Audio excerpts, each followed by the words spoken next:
Alors c'est un des traits finalement assez drôles dans cette affaire. D'abord, personne n'est irremplaçable. Et ça rappelle un peu l'épopée du colonel Chabert, hein, le roman de Balzac. C'est un personnage qui revient, qui est donné pour mort et qui ressurgit comme un fantôme et qui a été remplacé par sa femme, par ses héritiers, etc., etc. Alors lui, il a été remplacé par Martine Aubry comme candidat aux primaires, il a été remplacé par Hollande dans les sondages, il a été remplacé même par Borloo finalement au centre de l'échiquier, il a été remplacé par Lagarde au FMI. Il devient finalement un personnage surnuméraire d'un seul coup dans le paysage politique français. Mais ce qui m'intéresse surtout, c'est pas tellement cette question-là, c'est une histoire dans l'histoire, ça.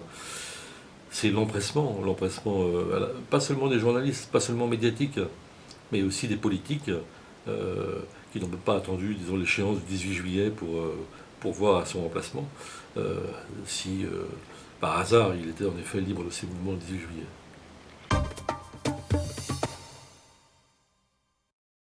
Euh, elle, elle dit beaucoup de choses. Elle dit d'abord que on parle, on parle, on parle, on montre énormément, et on ne sait rien finalement. On ne sait pas s'il s'agit d'une histoire d'une prostituée avec un mauvais payeur, d'une algarade, finalement quelque chose au ras de la moquette, hein, ou s'il s'agit d'une vaste machination politique. Enfin, ça peut être l'un ou l'autre, ça peut être des tas de choses. Ce qui est instructif, c'est que ce qui compte, ce n'est pas la vérité, je dirais même, ce n'est pas la réalité, c'est le spectacle. Et le spectacle que l'on donne, et qui est une sorte d'assujettissement du spectateur, de nous autres, euh, ce spectacle, c'est une marchandise en somme. Et donc peu importe qu'il montre du mensonge, des fausses pistes, des choses trappes, des pièges, etc., qu'il s'éloigne de la vérité, de la réalité, peu importe, du moment qu'il nous tient en haleine, qu'il nous assujettit. Et là, on est vraiment dans la marchandisation du spectacle.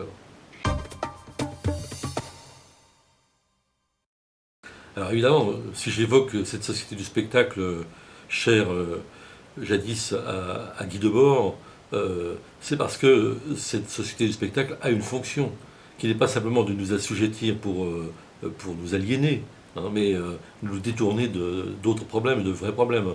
Pendant que nous sommes en haleine avec cette espèce de série télévisée qui ressemble aux grandes séries américaines. D'ailleurs, les grandes séries américaines sont tellement bien faites qu'elles ressemblent parfois plus à la réalité que l'affaire DSK. Et puis pendant ce temps-là, eh bien évidemment, tout ce qui est dans l'ombre nous échappe. La crise grecque, la crise de l'euro, ces jours-ci, la nouvelle attaque contre les retraites par Xavier Bertrand, des questions sociales qui sont essentielles, qui vont déterminer la vie des gens et qui passent comme en contrebande pendant que nous sommes captivés. Et le mot captivé n'a jamais été aussi bienvenu, puisque ça veut dire que nous sommes captifs. Nous sommes quelque part prisonniers, nous aussi, de ce feuilleton.